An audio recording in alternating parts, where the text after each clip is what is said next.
another gala with my travel buddy. At ako po muli ito, si Merly Ling. At welcome muli sa ating mini vlog.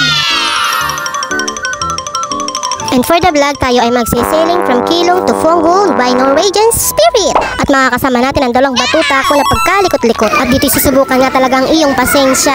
Hindi pa man kami nakakasakay ng barko, dito pawisan-pawisan na ako. At dito hindi rin kami makapagpa-picture ng ayos. Ayan, ang likot man din ba. By the way, ito nga po pala is nabook na ng aking asawa noong March pa. At nakapromo nga din po pala sila sa Lion Travel Agency. At dahil mag-birthday na nga po pala ang aking Auntie Kyla, is dito namin isa-celebrate ang kanyang kaarawan.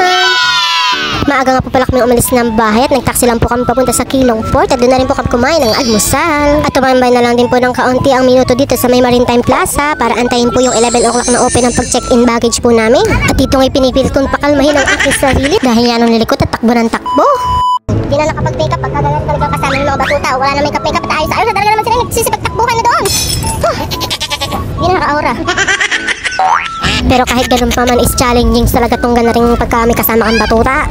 Pag talaga kami nasa galaan is gana rin kami lagi. At ito nga po pala pumasok namin sa may terminal port para ipa-check-in baggage na po yung aming maleta. At talagang kapag nandito ka sa may Keelung Port talaga ang panahon dito pa bago-bago uuulan tapos aaraw ay nakakaloka man din ba. Mag-i-stay nga po pala kami sa barko ng 3 days and 2 nights. At dito i-enjoy natin ang pagsisailing going to Phong-Hu. Mabilis na po pala kami natapos sa boarding dito. At ang aking birthday ka ay talaga namang excited at tuwan-tuwa. Talaga namang napapalakpakan tayo niya eh.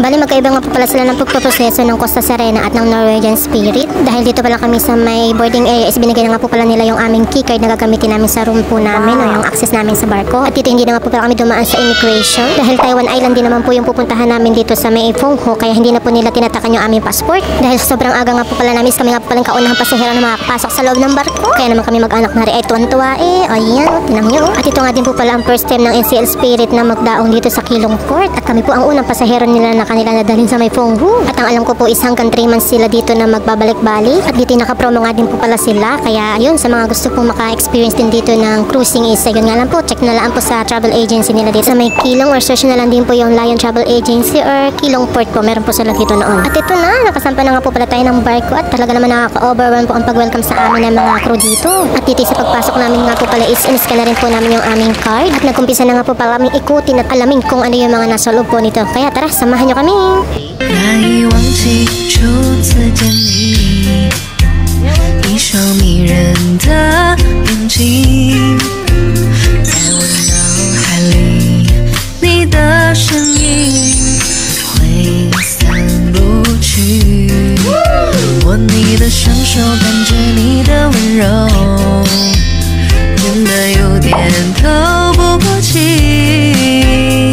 你的天真。 我想珍惜，难道你受委屈我会伤心？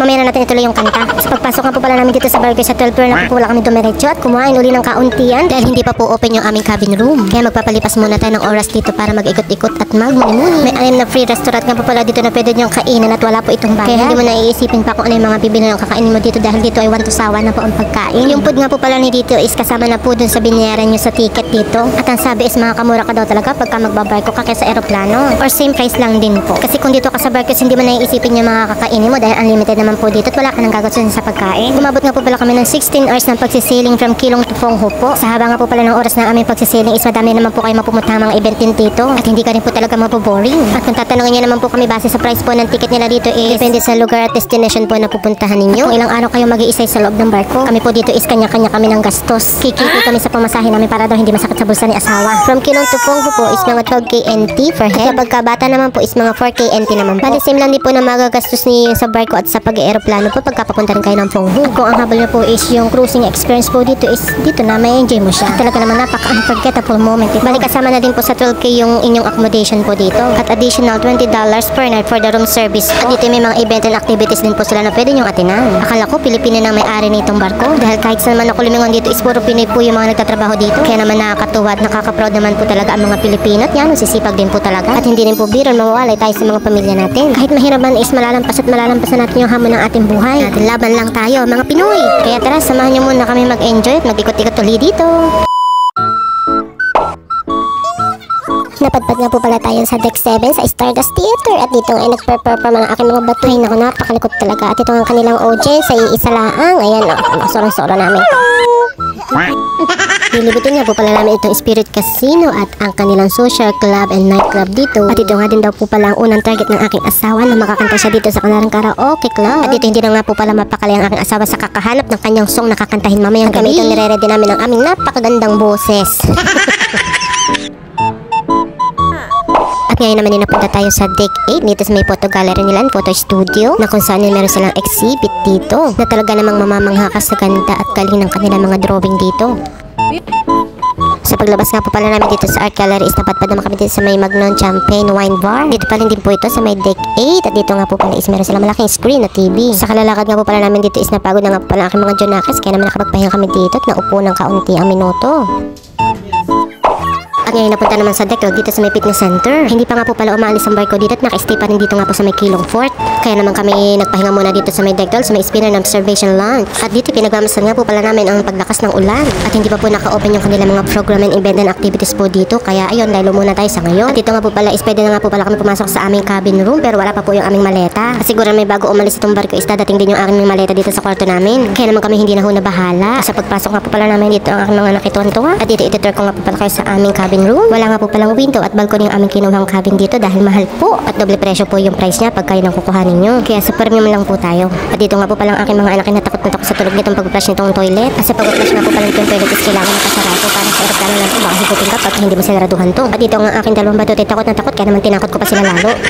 May pamini-rep nga din po pala sila dito sa cabin kaya po may bayad nga po pala yung mga drinks na nandito. Kaya tamang refill na lang ang tayo ng tubig doon nga po sa may kanilang restaurant. At dito ngayon nagpahinga po muna kami para maya-maya may lakas naman tayo makaikot-ikot uli. Bago nga po pala umilis ang barko ng alas 4 ng hapon is kailangan nga po pala muna namin umati ng training program nila para sa kanilang safety and for the tamang pagsuot po ng life vest at sa mga rules and regulation din po. Sa pag-iingay nga po pala ng barko is nag-umpisa na nga po pala itong tumakbo. Kaya samahan nyo kami. Hanggang dito na muna ating vlog at samahan nyo kami sa aming part 2. Sa day 1 pa din po ng ating pagsasailing. Maraming salamat sa panonood ninyo. Bye bye!